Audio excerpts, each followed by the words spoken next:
Before the war, they were happy, he said, quoting our textbook.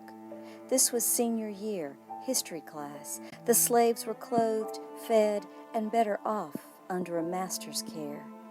I watched the words blur on the page. No one raised a hand, disagreed, not even me. It was late. We still had Reconstruction to cover before the test, and, luckily, 3 hours of watching Gone with the Wind. History, the teacher said, of the Old South, a true account of how things were back then. On screen, a slave stood big as life, big mouth, bucked eyes, our textbook's grinning proof. A lie my teacher guarded. Silent, so did I.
It's one thing for me to be racist, but it's quite another thing for the structure of our society to be racist. I think that what we've done is buried. And I think it's important to recognize difference, because difference makes us who we are. We still have a long ways to go. How can you have racism without racists? I mean, it's going to require us to dig. Whenever you dig, there's going to be some work, right? There's going to be some pain.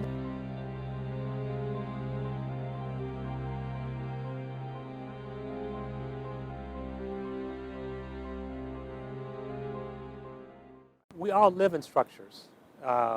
We don't call it that. We don't call it opportunity structures. We don't call it systems. We say, I live in a neighborhood.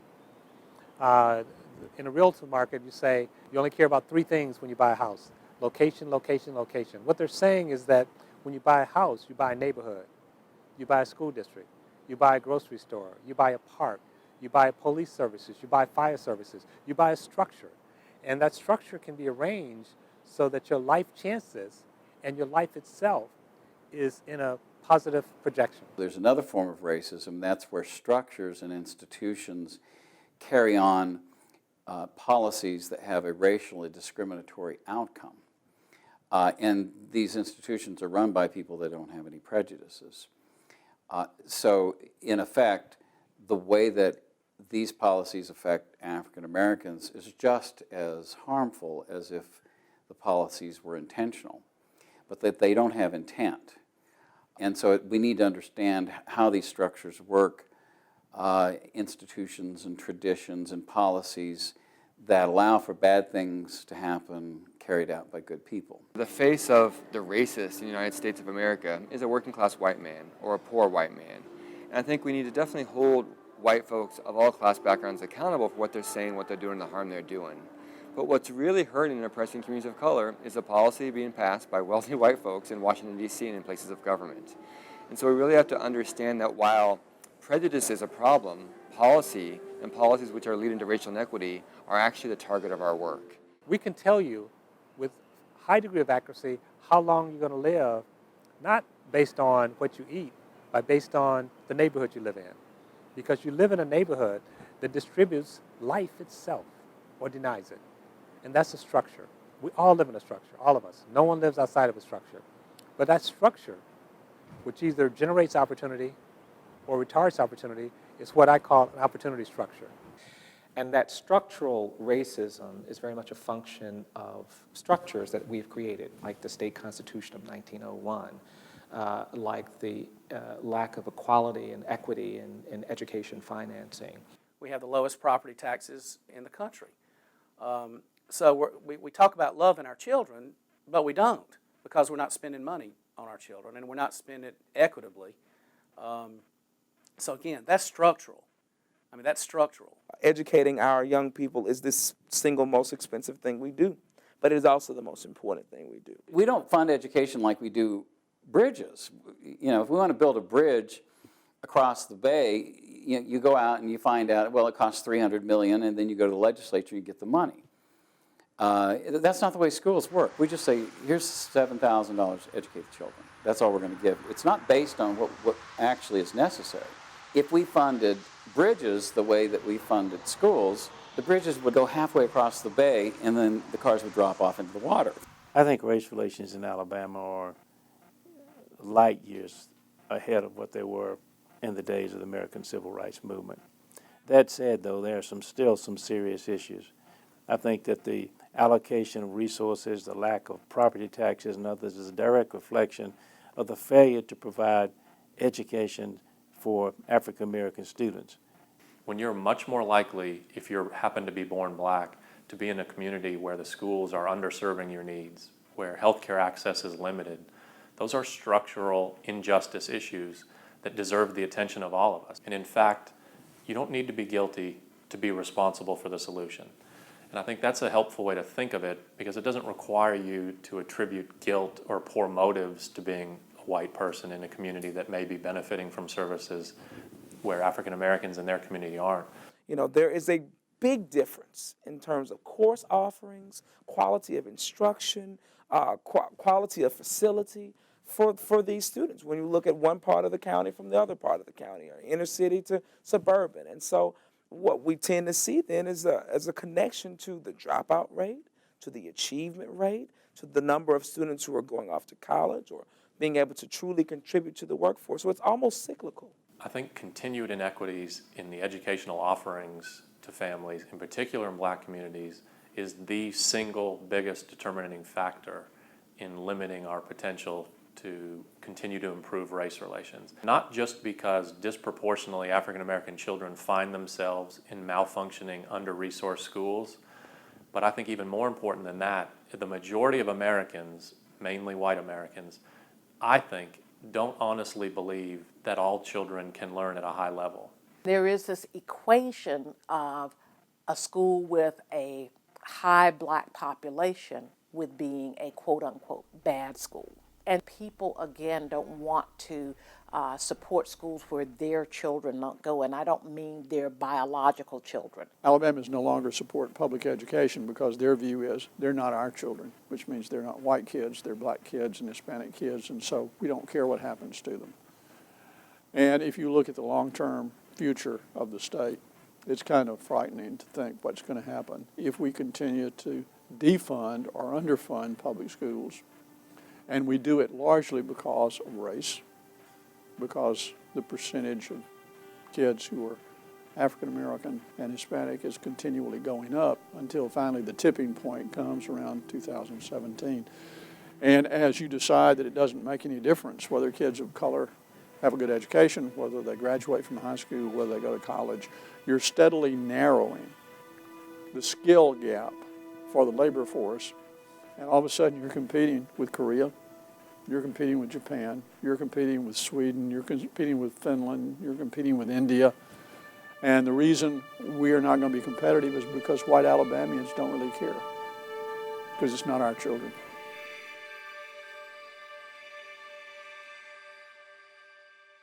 When we want to talk about education and segregation, when the black children were bused and forced to go to the white schools, the white people with means simply plucked their children out of the public school system and created a private school system.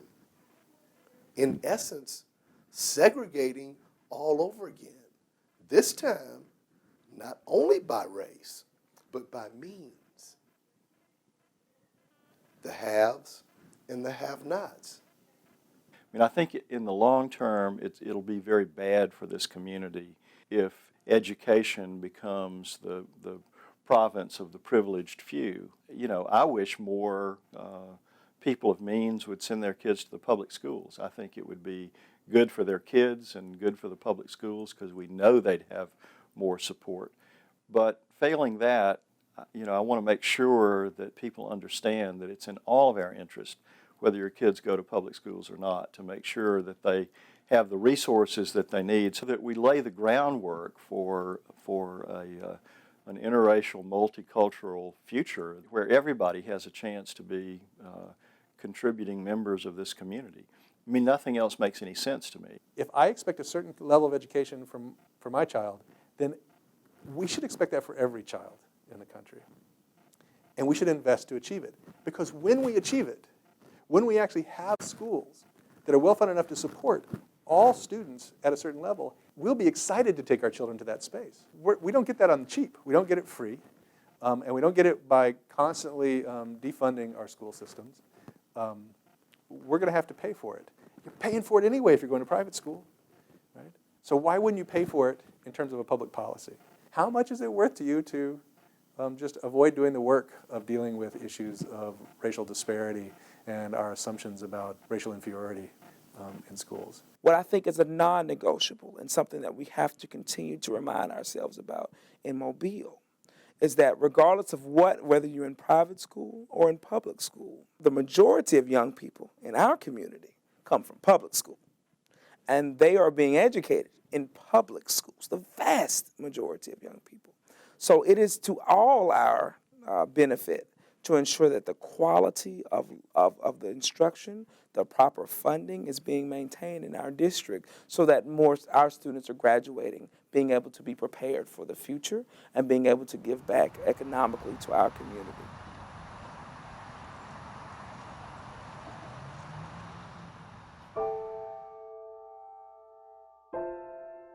In my land, there are no distinctions.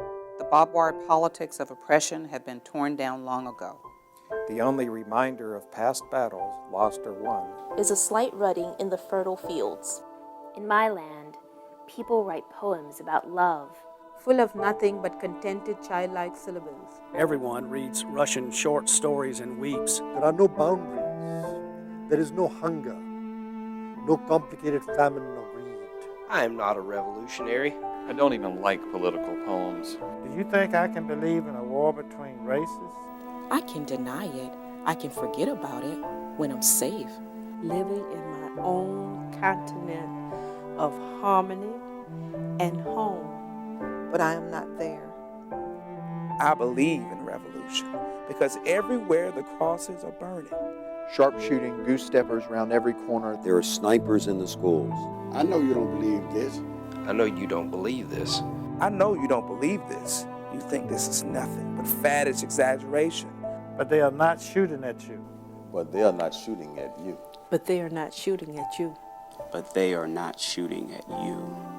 I'm marked by the color of my skin. The bullets are discreet and designed to kill slowly. They are aiming at my children. These are facts. These are facts. These are facts. Let me show you my wounds. My stumbling mind, my excuse me tongue. And this nagging preoccupation with the feeling of not being good enough. These bullets bury deeper than logic. Racism is not intellectual. I cannot reason these scars away. Outside my door, there is a real enemy who hates me. I am a poet who yearns to dance on rooftops, to whisper delicate lines about joy and the blessings of human understanding. I try. I go to my land, my tower of words, and bolt the door. but the typewriter doesn't fade out. The sounds of blasting and muffled outrage. My own days bring me slaps on the face.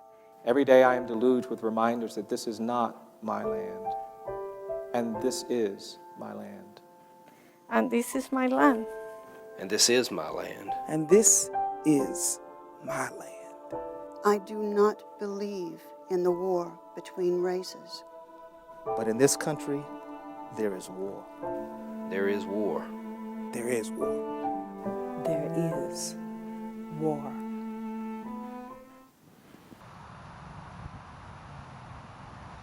If you have a community with a lot of poverty and pockets of poor education, there's often danger and crime and things like that that are violence that are associated with those communities. Most people in those communities are not that way. You know, even in the poorest community, most people are good people. But the fact is that there is a greater danger of crime and violence in those kind of communities. That's in nobody's interest, not the people in those immediate neighborhoods, not the rest of us who want to live in a city where we feel safe and comfortable. In 1972, there were 200,000 people in jails and prisons. Today, there are 2.3 million. Alabama's prison population has increased from the 1970s from about 4,000 to over 30,000 today. A lot of the strategies that have gone into that increase have been directed at communities of color. They have been disproportionately applied in communities of color. So today in America and in Alabama, 1 out of 3 black men between the ages of 18 and 30 is in jail, in prison, on probation or parole. That was never true in the 1950s or 60s or 70s. Today, 35% of the African American male population in this state has permanently lost the right to vote. And actually, if we don't do something soon about felon disenfranchisement, we're going to actually be looking at a level of disenfranchisement among African American men that rivals the level of disenfranchisement at the time of the Voting Rights Act in the 1960s. And the difference is that there's this indifference, this silence about that. The lack of involvement, the lack of opportunity within the circuit court, the state courts, the criminal justice system, I think is a direct effect as to why the jails have the makeup that they have. And until we get to a point where we say our systems have to reflect our communities, that we get intentional about that, that we are willing to sit in a room or in a boardroom or wherever we are and say, unless all of these communities are represented here, then whatever decisions we make about how we move our city forward are flawed because we are lacking a particular perspective.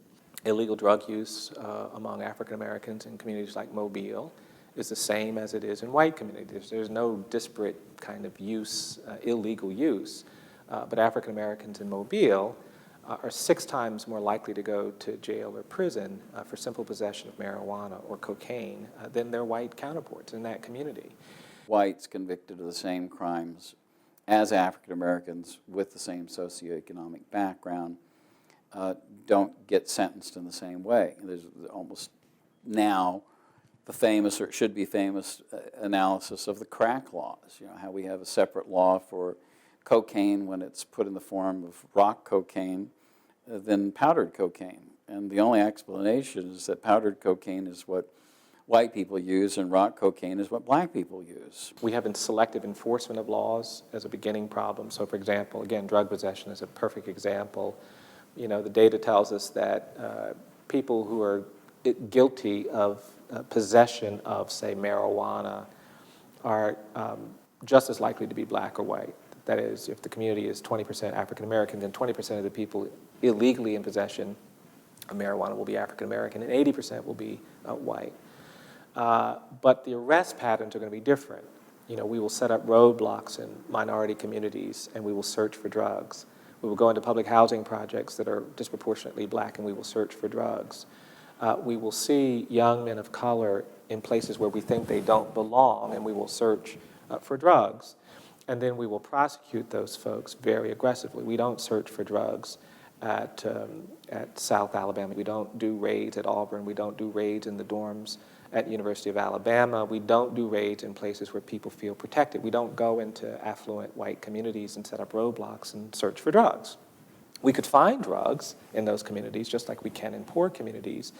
And as a result, what we see is the arrest rate is much higher for people of color. I think, unfortunately, I think the criminal justice system is a place where we continue to find serious racial disparities in sentencing.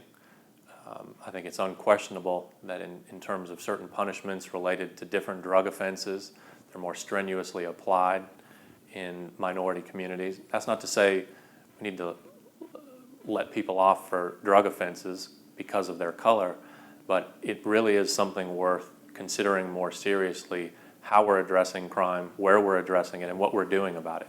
We have discretion. We can actually send you to drug court, or we can send you to jail or prison. And there we see huge disparities based on race. And then we have discretion what kind of sentence we impose. We can put you on probation, or we can give you a 5-year or 10-year sentence. Again, we see huge disparities. And so race seems to suggest the likely outcome on something really basic like simple drug possession.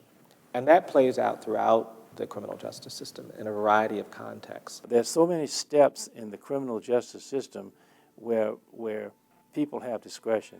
Police officers have discretion on the street as to who to arrest. Prosecutors have discretion as to whether to go for death penalty or murder.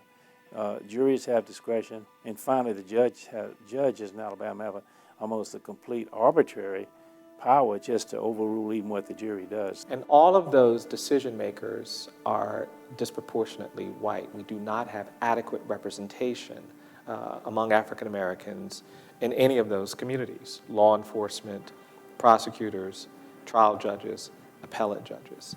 African Americans cannot win a statewide office in this state because race is still a limiting factor. We have 9 judges on the Alabama Supreme Court, 5 judges on the Alabama Court of Civil Appeals, 5 judges on the Alabama Court of Criminal Appeals. All of them are white, and a state that's 27% African American. There's only 1 African American district attorney in the entire state of Alabama. We have less than 4% of the trial judges are African American, and yet we have a criminal justice system where 65% of the people being sent to prison are black. Well, these kinds of images, these kinds of visuals create, I think, a very legitimate perception that race matters.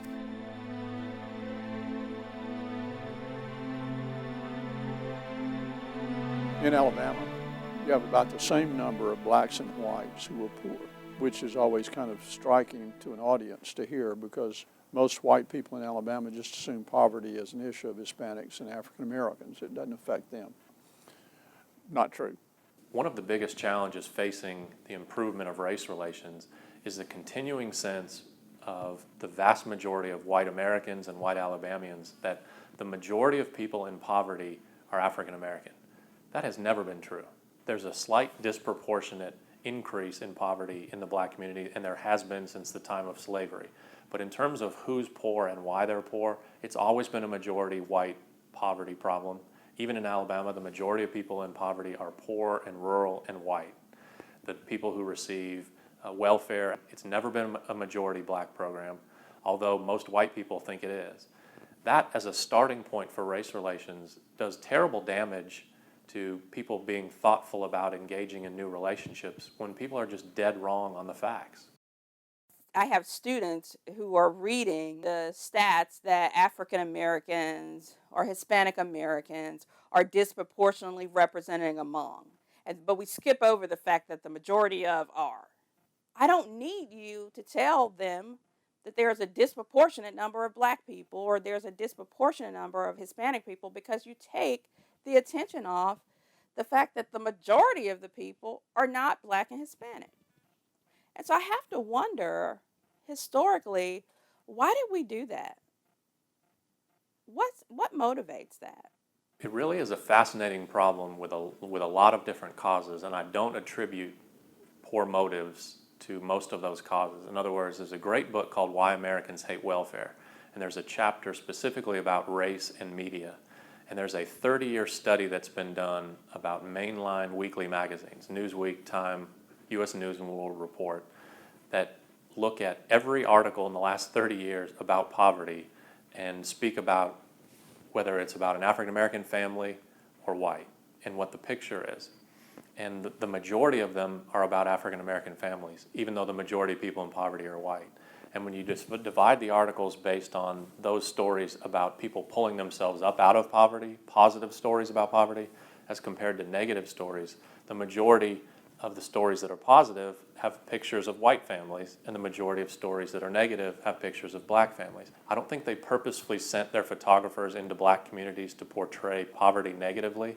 I think part of that is a demographic shift to where most poverty communities in the black community are in urban areas and most white poverty is rural. So when there are pictures and film footage we see in the news and in the media every day of poverty, it's usually near big buildings, it's near where newspapers are, it's near where television stations are, and that happens to be urban, and the images come back black. We have been so bombarded with images of the criminal being the young African American male that when an African American male is arrested, there's a presumption that he is guilty. And unlike someone who maybe doesn't look like a criminal, he's going to actually have to prove his innocence. Whereas the person who, quote, doesn't look like a criminal will be afforded what the law says everyone should be afforded, which is the presumption of innocence.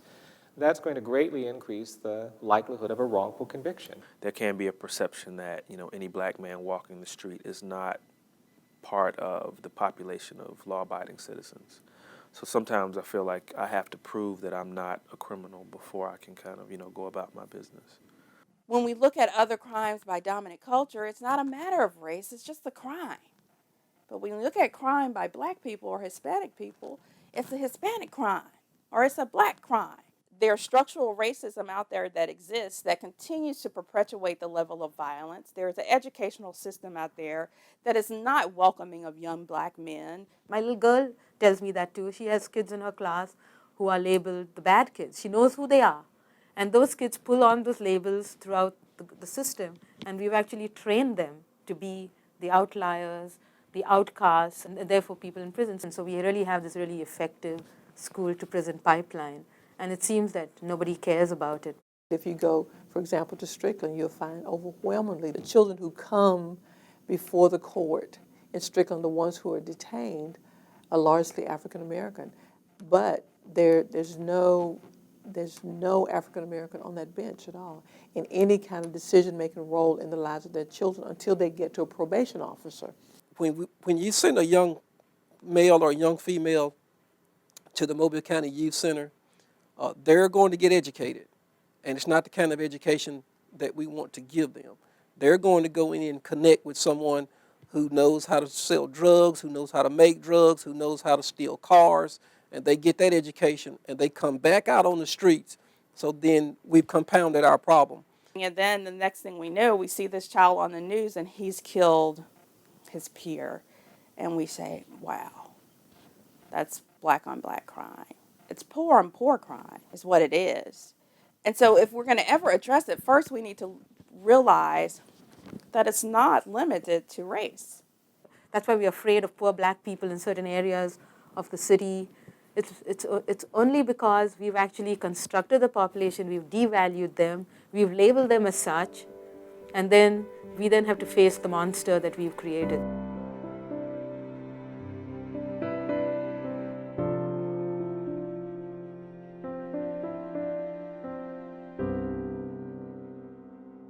What we have to make these children understand is that it's about opportunity. My having a PhD is just a link in a chain.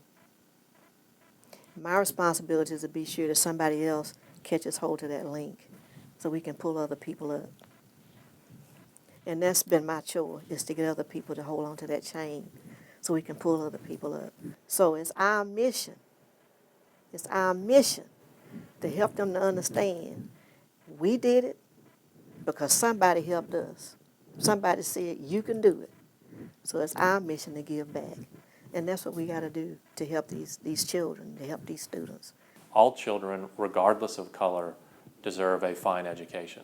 That's a public ethical obligation of all of us as citizens, as people of faith, as people who love our cities, our state.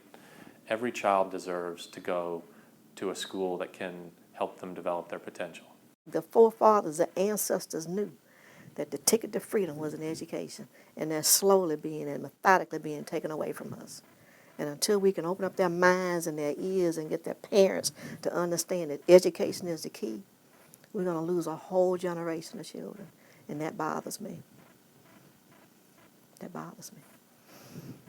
Children grow up expecting to be something, more to the point, expecting not to be something, and seeing only certain doors open to them and certain avenues of life.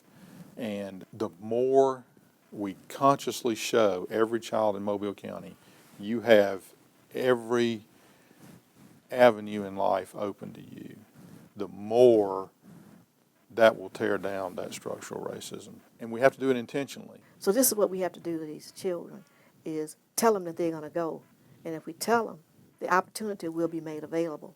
And if they can get that opportunity, then crime will decrease. Because I'm tired of seeing black faces on the news killing people and committing all these crimes.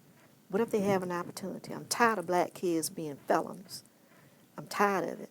And the only way to get out of this is to obtain an education. Because the country now is building more prisons. The objective is to lock you up. My objective is to free your mind. It costs us a lot to have someone in jail, which is a lot of times where a dropout ends up in jail. It costs a lot for us to support people on welfare, in the welfare system, and that's where a lot of our dropouts end up. So all of the things that we do in a school, whether you feel the same way about what a school should do for that child or not, you should know that we can either pay now and do what we need to make sure that those children get what they need, or we pay later and we pay for something that, God forbid, no one would ever want for someone. If we're sitting in a city in which we know the children are being not prepared for college but prepared for prison, then what allows me to wake up in the morning and go through my life and do nothing about that? Because if it were my own children, I wouldn't leave the breakfast table until we got this settled, right? And if it was my nephews and cousins, well, I wouldn't get off the phone until we got this settled. So what explains my ability to go through life knowing that a child who is 6 years old, not responsible for the conditions they were born into, should be prepared for prison and not prepared for college? And I think the answer is that we don't think they're like us. We don't think they deserve what we deserve. It starts with someone not educating themselves, someone not putting forth the effort to explain to a child that it's your education that is the most important thing. It starts with someone saying, they're not my children. It's not my job to educate them. My children go to school every day. I make sure of it. They are our children. They're all our children. And until we start looking at it like that, until all of us adults start looking at it from that perspective, we're going to continue to get exactly what we've gotten. And it may even get worse.